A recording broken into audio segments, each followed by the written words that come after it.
Greetings to you all in the most loving name of our Lord and Savior Jesus Christ. Today I want to talk to you on the topic Be a Conqueror and Claim the Promise of God. When we turn to Bible, we see Moses was leading people from Egypt to Canaan through Red Sea. Crossing of Red Sea is a picture of salvation. And Caleb was there during that period along with Moses when God was performing the 10 miracles and dividing the Red Sea and destroying the army of Pharaoh. And Caleb has seen all these things.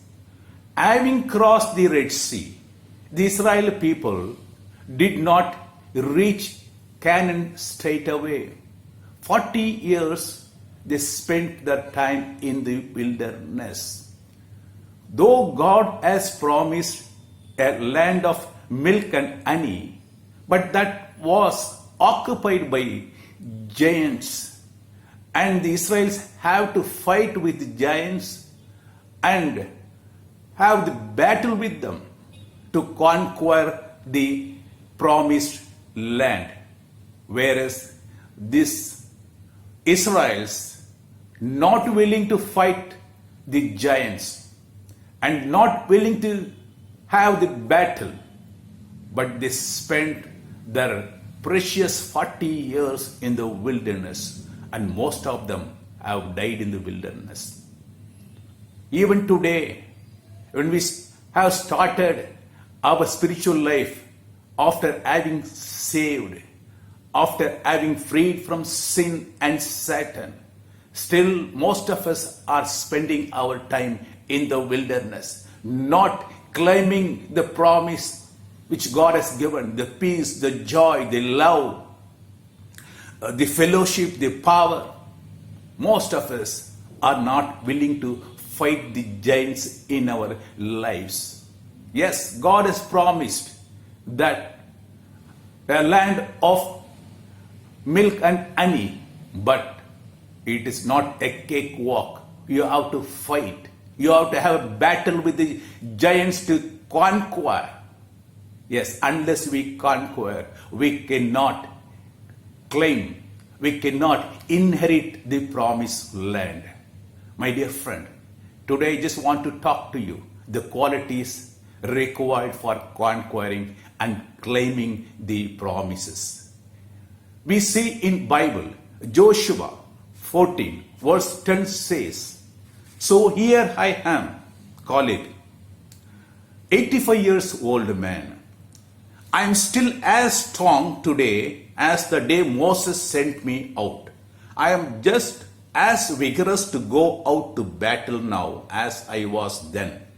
Now give me this hill country that the Lord promised me that day. You yourself heard then that the Amalekites were there and their cities were large and fortified. But the Lord helping me, I will drive them out just as he said. At the age of 85 years, this old man goes to Joshua and says, Give me the permission, let me go and fight out these giants.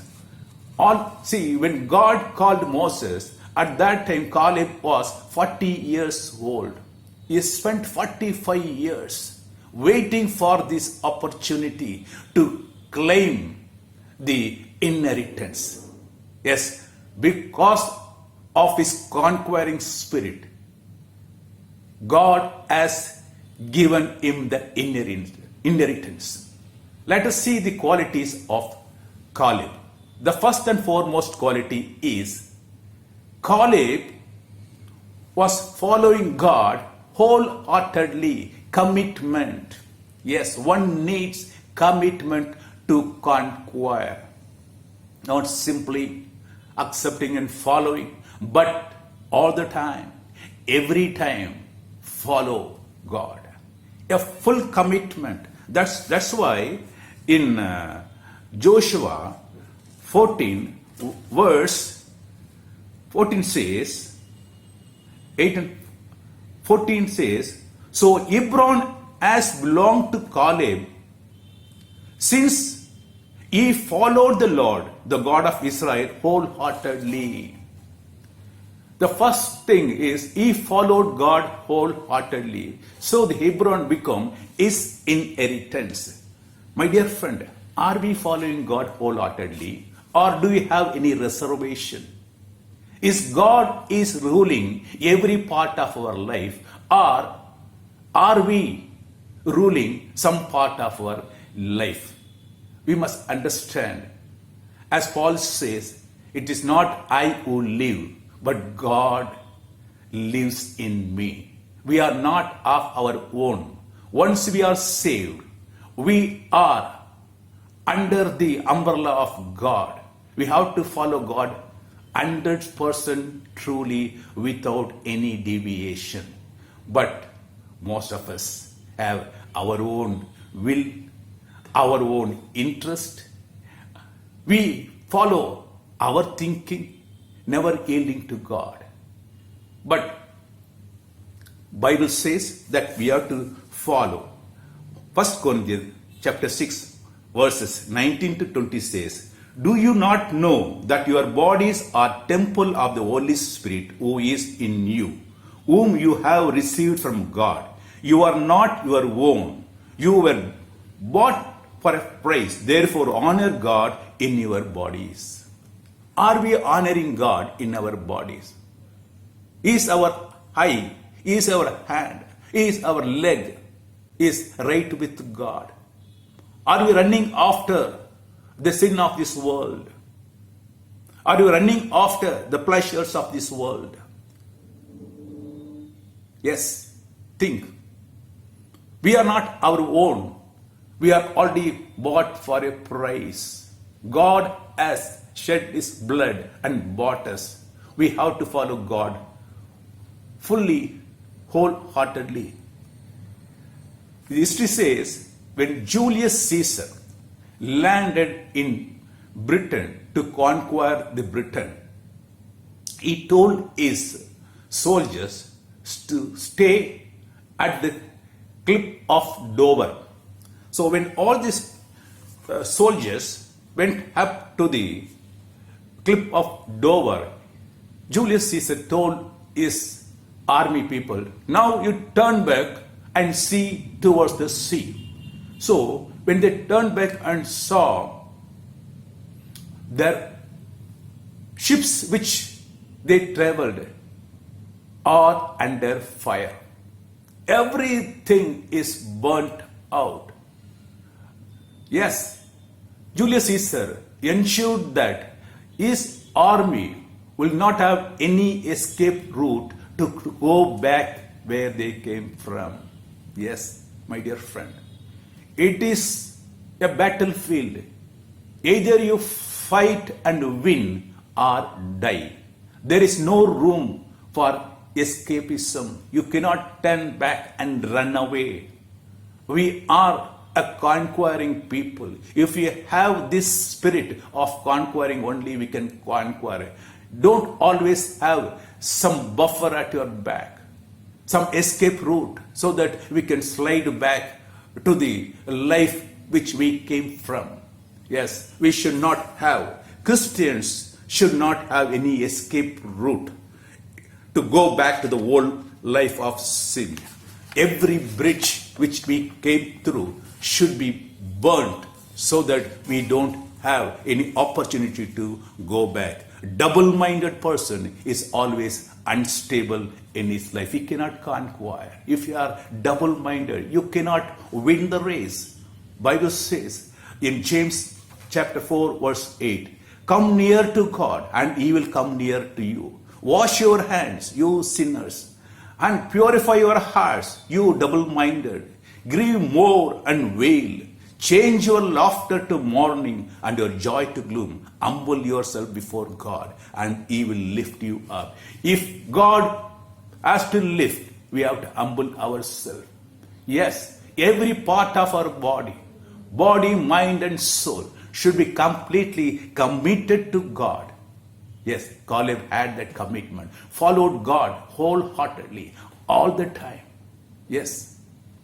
Second quality, what we see in Caleb is the faith or confidence. See, this old man at the age of 85, he comes and says, now I can go and fight out with the giants in that land. That is the confidence. Why? From where does he get that confidence? Because he believed God.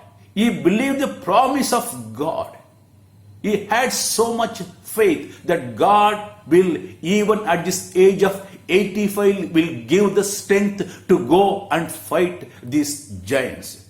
That's what he says in Deuteronomy chapter 1, 34 to 36 says, the Lord heard the voice of your words and was wroth and sware, saying, surely there shall not one of these men of this evil generation see the good land, which I swear to give to your fathers, save Caleb the son of Jephunneh.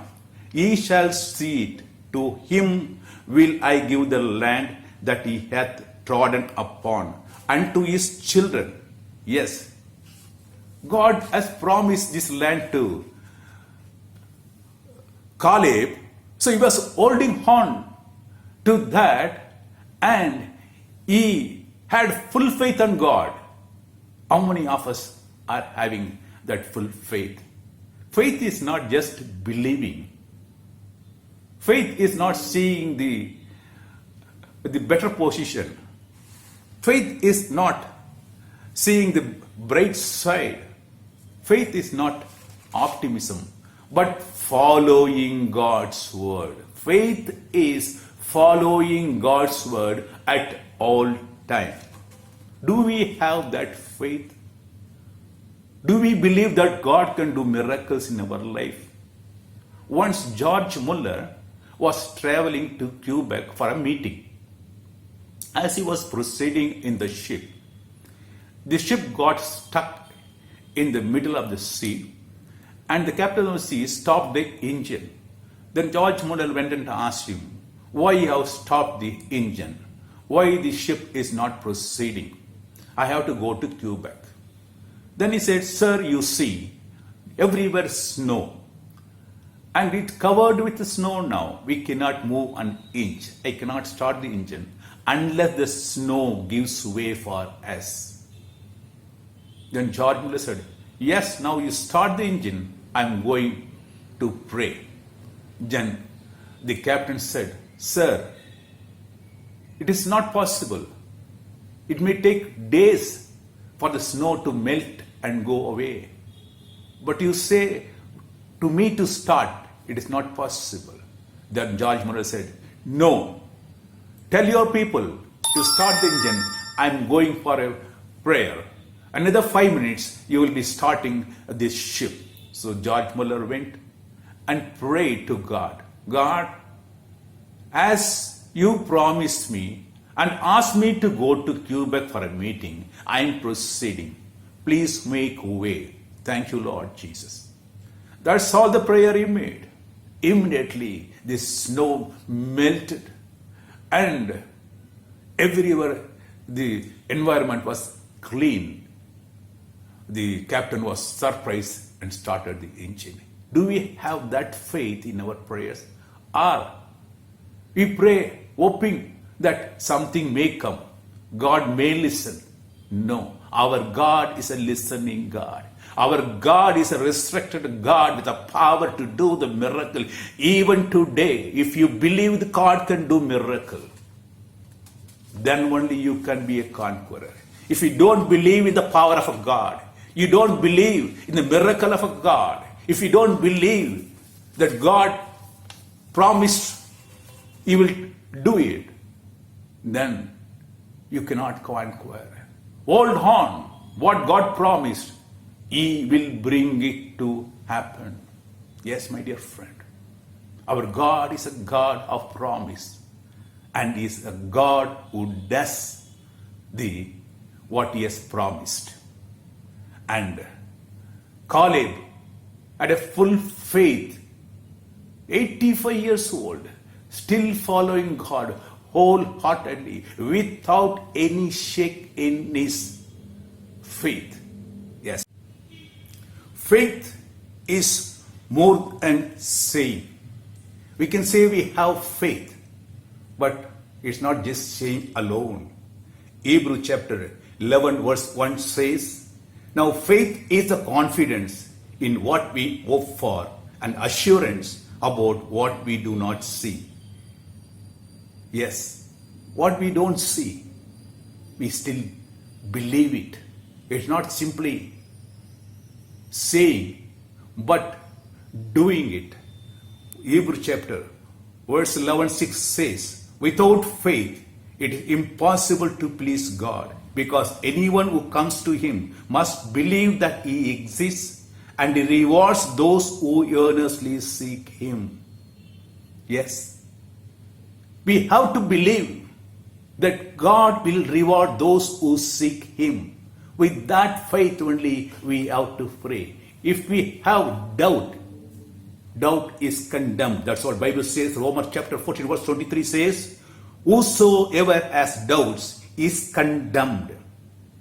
See, it is not a blind leap that you are taking, but the conviction that God will do what he promised. Yes, faith is not simply blindfoldedly accepting things and following, but it is conviction we have with our God that whatever he has promised and he will do it. That is the faith one should have to conquer. Yes, my dear friend. The third quality I want to talk to you on college is courage. Without courage, one cannot go to the battlefield. If we have the spirit of fear, you cannot go and fight. God has not given unto us the spirit of fear, but of love, sound mind. Bible says, sound mind. Yes, the spirit of fear God is not giving. The fear is given by devil, by Satan.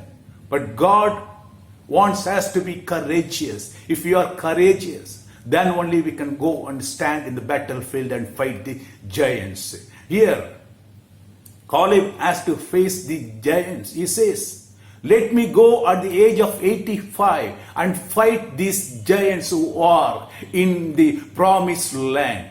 My dear friend, out of 12 people who went to spy the land, they said, 10 out of 12 said, the land is filled with giants and we are looking so small before them. We cannot fight them. But Joshua here, Caleb says, I will go and fight these giants because I know God is with me and he has promised me. Yes, our courage comes from the strength of God, not of our strength. Say hallelujah. Yes, when we have the strength of God, when we lean on God's power, you will have the courage. God spoke to Moses. Yes, Moses, when he was called, God tells Moses, Moses, be courageous and strong. I am with you. I'll go before you. My presence will go before you. Same way he talks to Joshua also. He says, as I was with Moses, I will be with you. You go and fight out. I am with you. My presence will go you.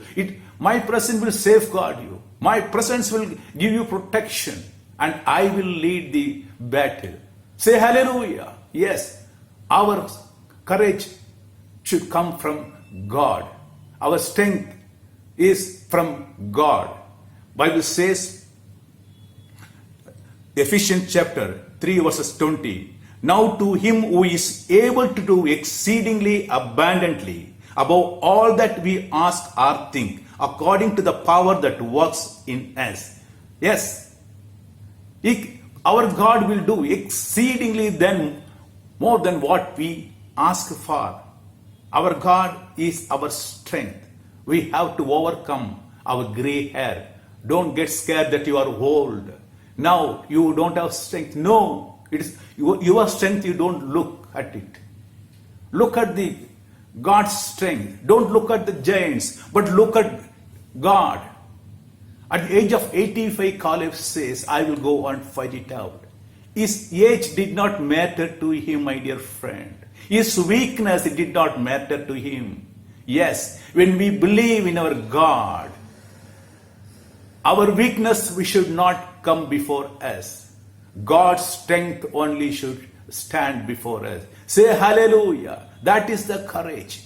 At the age of 85 he goes, I will go for the fight. I will fight the giants. Giants are occupying my promised land. I will go and conquer and take it. And fourthly, it is the quality of conquest or thirst. Are we thirsting after what God promised, or satisfied with what we have now? There are a number of promises in the Bible. Are we claiming every promise God has given? Do we have the thirst? When Caleb came, he came at the age of 40. Now his age is 85. Last 45 years, his heart was burning. He was desiring, thirsting after the promise. God has promised this land. When can I go and conquer it? Yes, he did not leave it saying that I am now old and now so many years passed and we have not got it. No, he was willing and he was thirsting after it to conquer at the age of 85 also. Say hallelujah. That is the spirit we require. If we want to conquer, my dear friend, we have to have the spirit of thirst, a conquest spirit we should have. Go, fight it out. God has promised, yes, God has promised a land of milk and honey. How many of us are still suffering the wilderness? Going around, beating around the bush, dying. My dear friend, God has not called us for this miserable life, but God has promised us a land of honey and milk. We have to go and conquer it. Open your Bible and see the number of promises God has given. Oh, claim it, my dear friend. Yes, there are giants. I'm not denying it. Yes, it is a battlefield. I'm not denying it. Yes, Daniel had a battlefield. He was put into lion's den. Shadrach, Meshach, Abednego also put it into fire. It did not matter to them. They were conquering people. The spirit of conquering was with them. They want to claim the promise of God. They believed in God. Follow God wholeheartedly. Be courageous, my dear friend. Yes, have the thirst to get this promise what as God has promised. Yes, we should have the quality of a Caleb and the confidence, the faith that Caleb had in the God, and God's power has given him the strength to fight. The conquering spirit God has given him. Say hallelujah, my dear friend. Yes, God has promised a lot of things for you. Open your Bible and read. A land of milk and honey. Go, fight it out, and you will win. The God of Caleb, He will be with you in your battlefield to fight with the giants. Whatever the giants in your life, don't look at them. It may be your financial losses. It may be your sicknesses. It may be your family problem. Doesn't matter. Fight out all those things in the name of the Lord. Be courageous. Follow God fully. Courageous. Have confidence in God and thirst after the promise of God. You will definitely win this race and you will reach the promised land. God bless you. Amen. Amen.